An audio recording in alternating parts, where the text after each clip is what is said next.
Good evening, friends. Welcome to the India Power Talk. India Power Talk is a knowledge sharing initiative. We invite international thought leaders and domain experts to share their insights, experiences, and strategies related to economy, environment, and education. The result is an easily accessible digital source of knowledge that benefits not only Indian entrepreneurs and policymakers, but also international businesses, investors, and strategic partners who have invested in or intend to invest in India. Our speakers include entrepreneurs, economists, professors, investment bankers, inventors, scientists, lawyers, chartered accountants, and other senior professionals with experience in diverse sectors.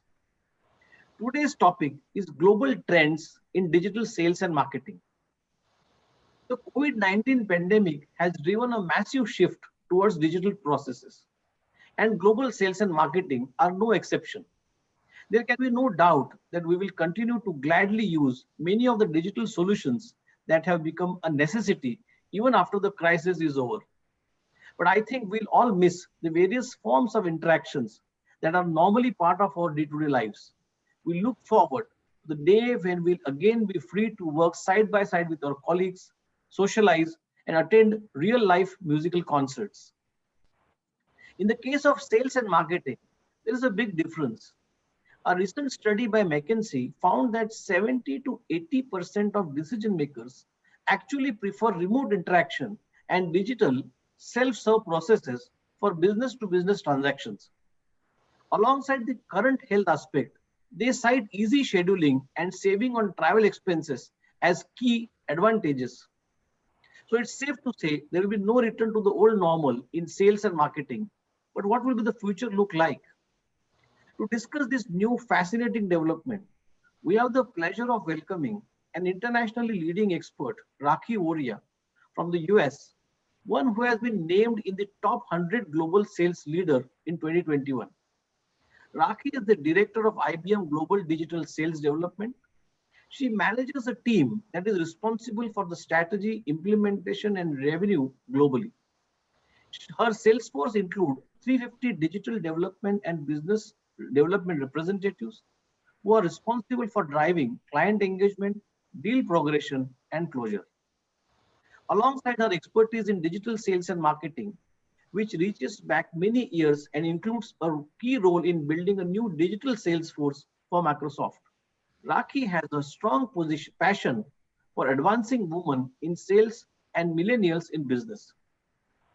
She regularly shares her thoughts on these topics at conferences and in articles for Forbes.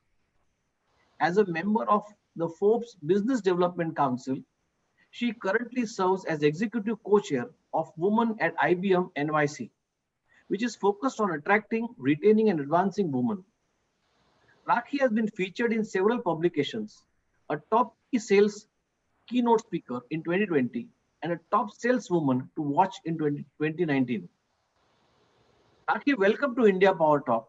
And once again, congratulations on being named in the top 100 global sales leader of 2021. Well, thank you very much. And I must thank you for taking time to speak with me.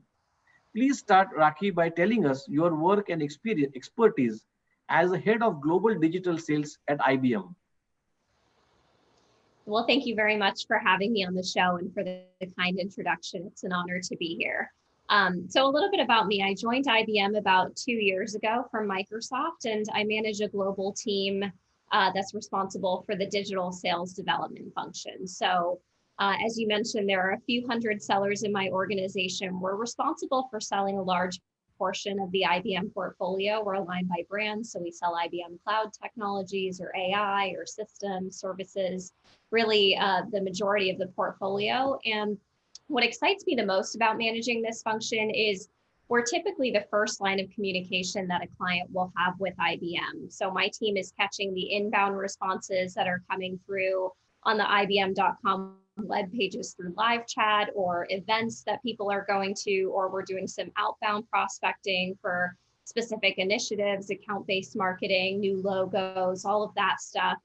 And because of that, we're really kind of the custodian of the IBM experience. We get to shape whether or not a client chooses IBM now and in the future. And I think with that comes such a strong responsibility, I guess, to ensure that we are engaging with clients with the right touch at the right time, with the right insights in their digital journey. So I'm delighted to be here today. I look forward to chatting about these important topics and the importance of both digital sales and marketing.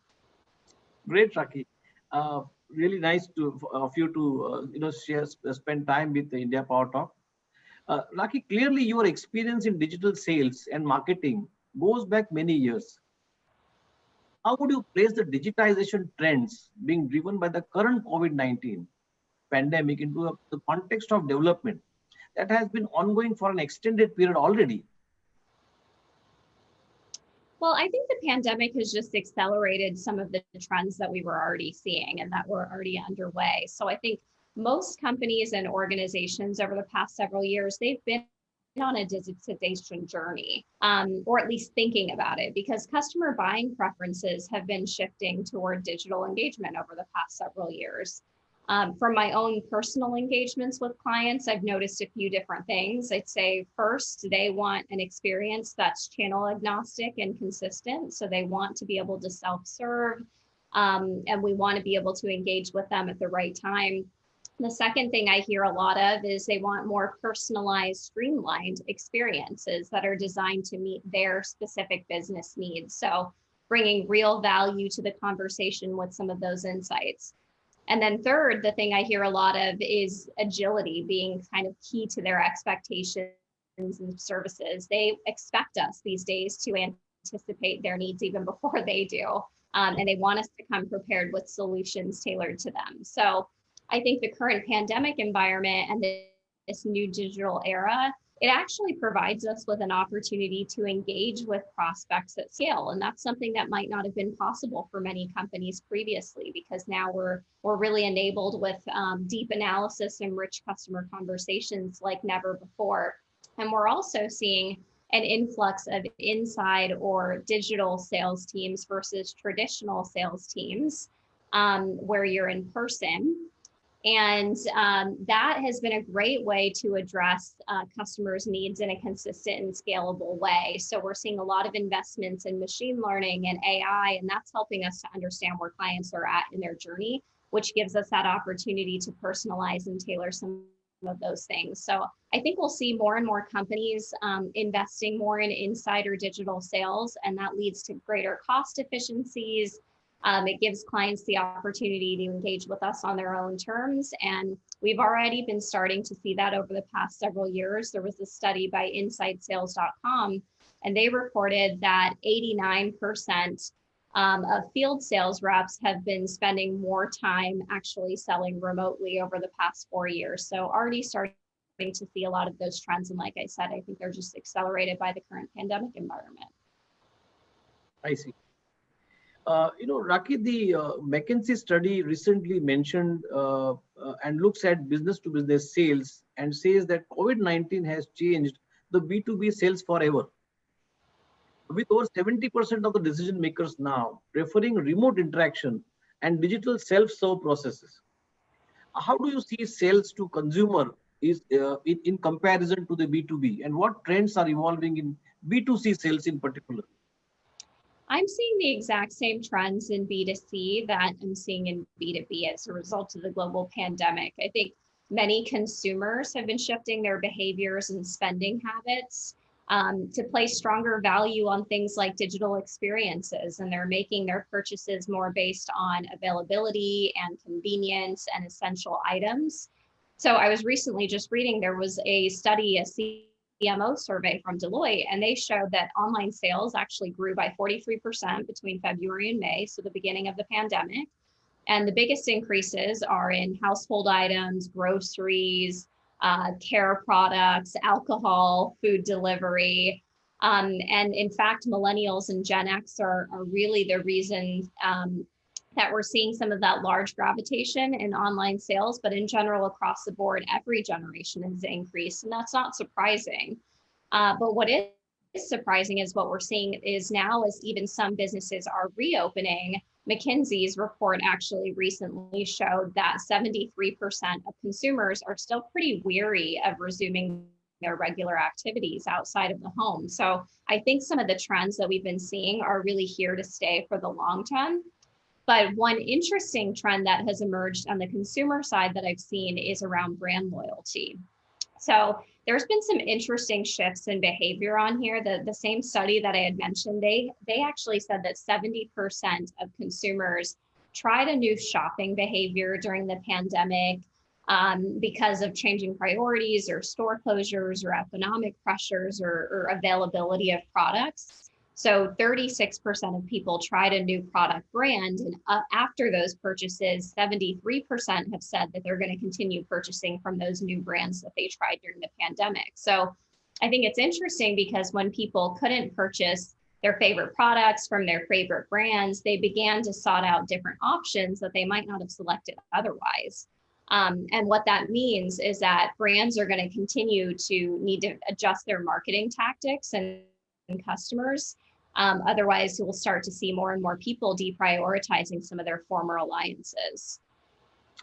So, would it be correct to say that the brand loyalty is getting seriously challenged because of digitization? Exactly. That's exactly what the studies are showing. I see. Rakhi, digital marketing is, of course, closely related to digital sales. Could you dwell upon some top global trends in digital marketing worldwide?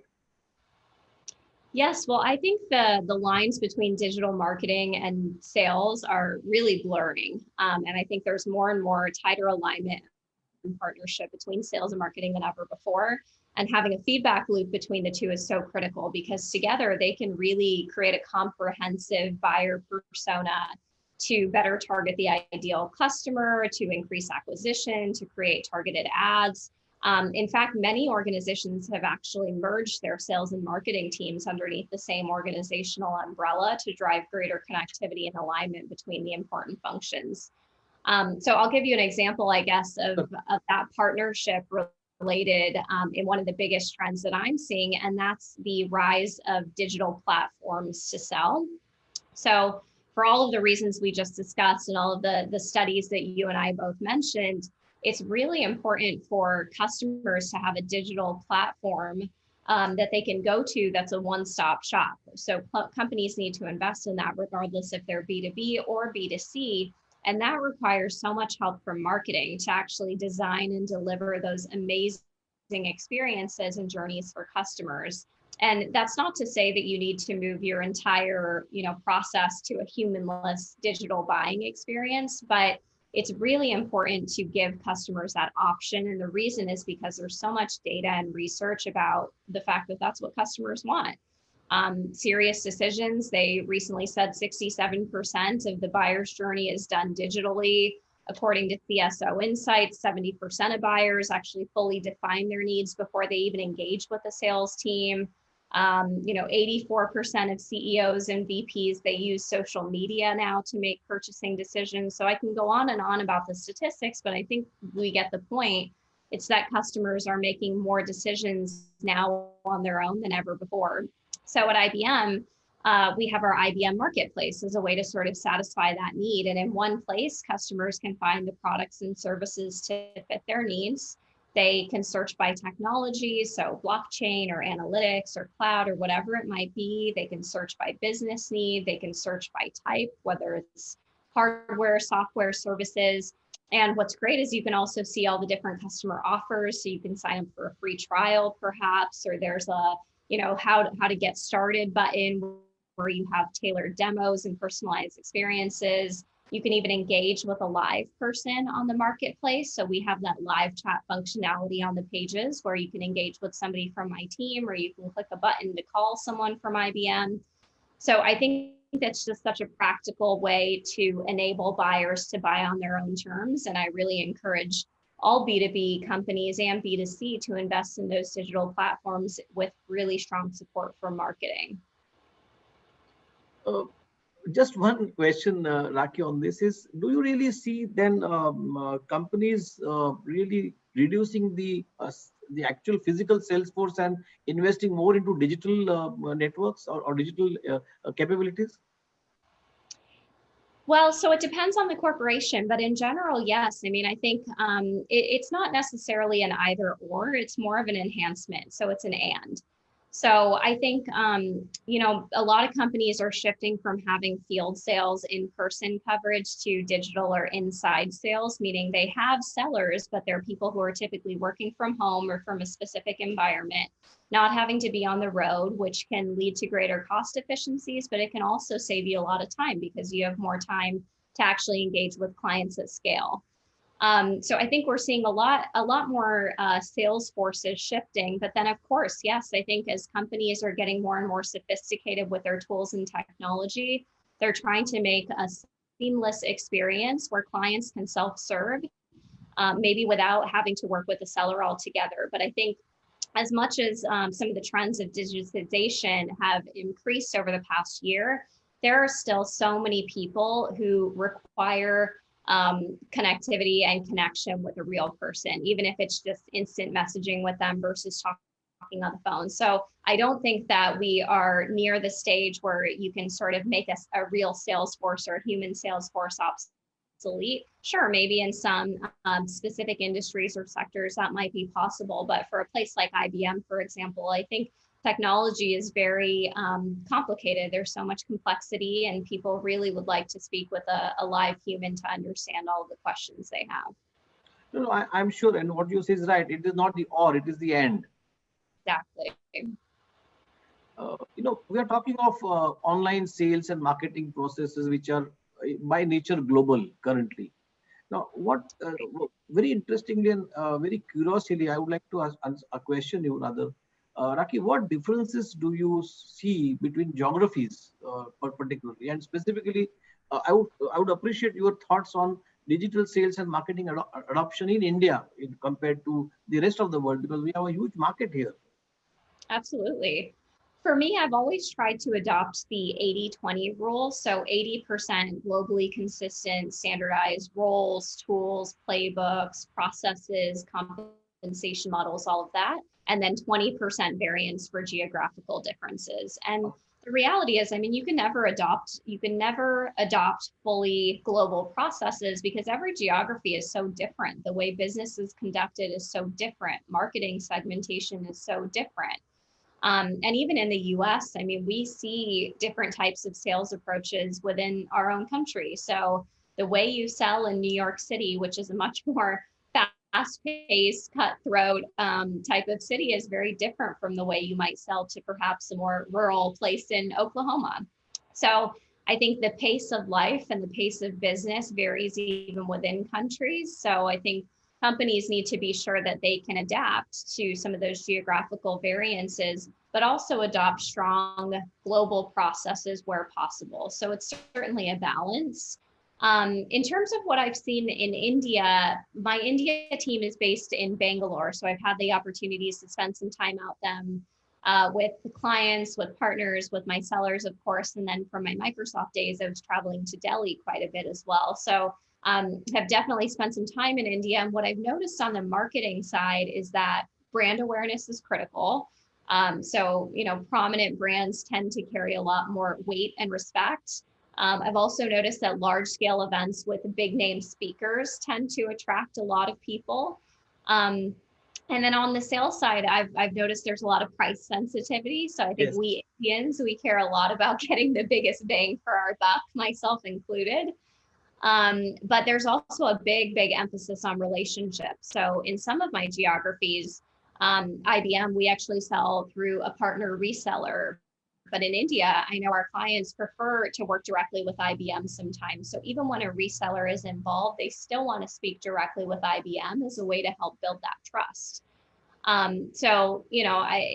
There's a lot of differences, similarities, but I think, as you mentioned, it's a huge market in India. So the competition is fierce. But of course, fortunately, IBM does continue to have strong brand recognition there. And so we just need to continue to maintain the momentum and make sure that we can serve as a really trusted advisor and partner to clients across the country. Do you see a lot of learnings from Indian market, which are useful globally? Yes, I mean, I think the biggest learning for me was on the relationship side. So even though I was born and raised in the U.S., I had the opportunity to learn a lot about the culture of doing business with India from my mom. So you know my mom, but she leads the National U.S. India Chamber of Commerce, so she helps facilitate trade between the two countries. So at a young age, even though I was in the U.S., I was getting so much exposure to what it's really like to do business in India. And I think there's something to be said about the relationship aspect. Um, in the US and, in some European markets, for example, I think there's sort of a tendency to keep it very business related. You're going to focus on the negotiation, you're going to deal with the terms and conditions. If everybody's sort of happy with what's outlined, then you close the contract and you call it a day. In India, that trust and that relationship building takes longer. And a lot of it is almost familial. You're actually taking the time to get to know people at more of an individual level. And that leads to referrals, and that leads to trust, and that leads to people really understanding the value that your product can deliver. So I think there's a lot that the rest of the world and many of the Western geographies can learn about doing business based on the experiences in India, and really that aspect of camaraderie and teaming and openness and transparency. Great. That's really pleasing to hear. Uh, Rakhi, tell me, when any company, particularly in your portfolio, when you develop the internal team, and when you said the 80-20 model that you follow, 80% is automated and 20% is customized. My Mm-hmm. question is, again, going on geographies, how much do you really have to tailor for every geography? Is there a specific emphasis that you have to give to deal with various geographies, or it's a natural process? It's not as clear cut as saying these are the things that you have to do and then here's where you get a little bit of lenience. I think it's unfortunately a little bit more complex. So for example, I think about my team. There are specific global processes that are outlined and documented that everybody has to follow regardless, period. And that's because of audit reasons, compliance reasons, making sure that we're doing the things that we're supposed to be doing from a legal perspective in the way that we market and sell and engage with people externally. So that's a little bit more clear. That's black and white. But then, there are aspects within the geographies where maybe you are selling with a reseller, or maybe the talent pool is a lot different. So for example, in North America, I have a lot of people who are straight out of college. So people who are brand new sellers, new to the workforce. Whereas I look at my Japanese team, the average tenure of my team is actually 20 years. So they have 20 years of IBM experience. So that's a very, very different talent pool. So the way that we motivate them, engage them, train them, facilitate all of the learning and development can be very different depending on those geographies. So, I guess businesses just need to take a look at what are the must-haves and then what are the nice-to-haves, and then tailor all of their different options accordingly. And I think about, my compensation model, for example. So all of the 350 sellers in my organization across the globe, they're on the same compensation model, and they have the same metrics and they have the same measurements. But then every geography, 10% of their compensation they can use for whatever they want. So if they want to have a specific sales play that they're trying to incentivize, or they want more people to focus on the number of deals versus the revenue of the deals, then they can use that 10% a little bit to incentivize on the things that are most important to them in that geography. So that's kind of a small example of how we try to have global processes, but then try to give a little bit of lenience so that they can tailor and customize. Just one side question on the geographies. When you decide of launching a new product, does really how do you see India as being open to accepting the new models quite frequently, or how easy it is to in India to launch different products, different models, Actually, I would say. yeah, I believe India, from what I've seen, is actually quite sophisticated from a technological perspective. I mean, there are so many technological advancements and innovation around AI and blockchain and everything that, from my experience, I've found that many companies in India want to be pioneers. They want to be the ones who are raising their hands for the latest and greatest technology. So assuming there's no issues with legal terms and conditions or any sort of pricing things that we're able to figure out, I would say that in general, I think companies in India are really at the forefront of technology and wanting to adopt some of that advancements. But unfortunately, in many parts of India, it's just not possible because of the infrastructure and some of the political issues and all of that. And so I think, one thing that corporations and even smaller companies can continue to focus on is figuring out how can we scale our products to the places outside of some of those big, cities, and how can you reach some of the areas where actually your technology could mean the most. So I think, IBM is really focused on that and developing different public and private partnerships. But I encourage everybody, don't just go to the big cities where the business can be, but really think about how your solutions can help the rest of India that is in need of it the most. Thank you, Rakhi, for that insight. In India, I'm sure you are aware of the fact that we have around 5 to 6 million small and medium-sized entrepreneurs. We call them SMEs and MSMEs. Now, for these companies, sales is the key, for their survival. It is not just their growth, but just for survival, their sales is key. Now, based on your vast experience and knowledge, what advice would you give to young entrepreneurs in India regarding the digital sales and marketing strategies? My biggest piece of advice is to surround yourself with great people. I think that's the best way to learn, to build your network. I think that's what I've always tried to do, is just try to find people who are gold star in the field, who are best of the best, people I admire, and learn from them. Follow them on social media, follow all the things that their company is doing, but then also don't be afraid to reach out personally or directly. I think LinkedIn can be a very powerful tool. Just because somebody has a big title or a big company or a big organization, don't hold yourself back from reaching out and seeking advice. I think there are so many people who are willing to help the next generation of entrepreneurs. And also, don't be afraid to even shadow some of them, because I think, it's one thing to have a meeting with someone, but another to really, maybe spend a day with them and see what their operations really looks like, or some of the areas that are challenging to them, so that you can learn from their mistakes and try to take the best of everything that they've done as you kind of go on your journey. So that would be my biggest piece of advice. It's really just making sure you're surrounding yourself with good people, and don't limit yourself to specific sectors, to specific geographies, etc. If you are in the textile business in India, for example, don't just look at your Indian markets. Maybe check other parts of Asia or even Latin America, for example, to see if there's any gold nuggets that you can find, and it might open up your mind to the possibilities of something you wouldn't have naturally considered. And also a great way to develop partnerships, because, nowadays you don't have to be on your own, right? You should certainly try to partner with other people, to try to get funding from other people, investments. And that's a great way for you to get yourself on the global stage versus just sort of being limited to the specific area that you're currently in.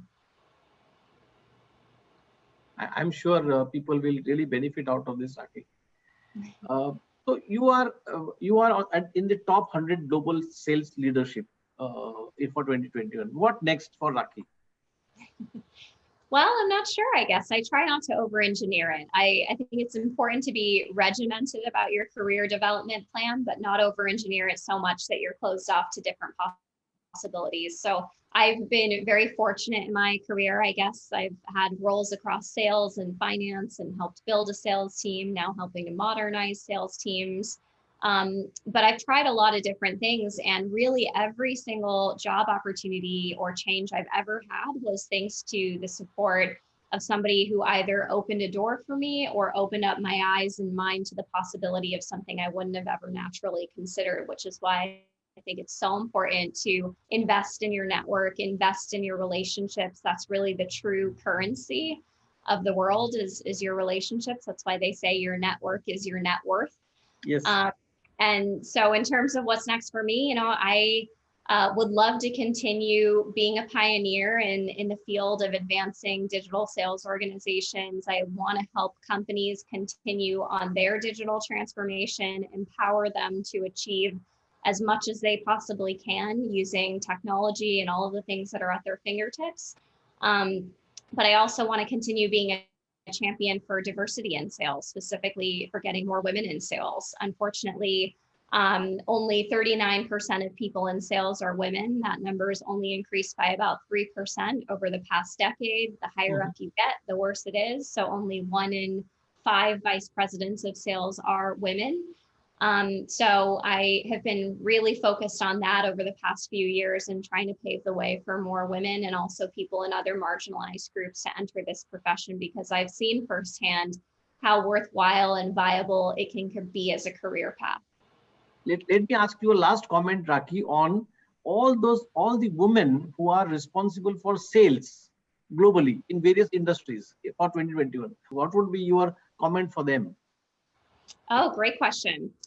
I think I would tell them to leverage sales to do other things, honestly. So there's no traditional path in sales. I think a lot of people come into sales and they think, well, I have to start as an account executive, and then I'll be a sales manager, then I'll be a VP of sales, then I'll be a chief revenue officer. There's no linear path. I think the beauty of sales is that it can set you up to do anything. You can learn so many different tangible skills around influencing, negotiating, persuading, communicating, that you can take really all of those skills and do anything, whether that's, going into marketing, going into operations, finance, business development. I'd encourage you to be open to different possibilities, because I think sales can set you up to do anything. So don't sell yourself short. And then the second piece of advice for women is just be yourself and believe in yourself, because I think sometimes one of the reasons why women don't go into sales is because they have a lot of preconceived notions about the profession being very masculine and competitive. I myself had a lot of those preconceived notions. I never thought that I would end up in sales. I never thought I would be successful in sales. But I've really loved it and I've enjoyed it and I've learned a lot, and there's so many positives. I mean, it can be a very lucrative profession. There's a lot of flexibility. You learn tangible skills, as I had mentioned. But I think the biggest learning for me over the years has been all of those things that I was worried about and that many women are worried about related to sales, and not being a good fit for it because we might have a different style. All of those things have actually been strengths for me, and I think have been strengths for many women, which is why there are a lot of studies that show that women are actually better at sales than men. So it actually showed that women outperform sales than men by 3% actually. So women are very good at this profession, but I think sometimes we feel like, maybe we have to act a certain way. And the reality is no. I think some of the things that make us good at sales is because they are natural characteristics and qualities as women around listening well, communicating well, showing empathy, being nurturing, all of those great things that are so key if you really want to build a trusted advisor and relationship with a prospect. Rakhi, I must really thank you for your valuable time. I know, you are short of time, but thank you very much for your insights and rich experience, which you openly shared with us. It was a pleasure talking to you. I would like to also thank the Indo-American Chamber of Commerce, the Indian Chamber of Commerce, Law Secret, and the India SME Accelerator Network. Let me conclude with an humble prayer to the Almighty to bestow mankind with the right spirit to fight the coronavirus and help restore peace, prosperity, and well-being. Thank you, Rakhi. Thank you. Namaste. And namaste.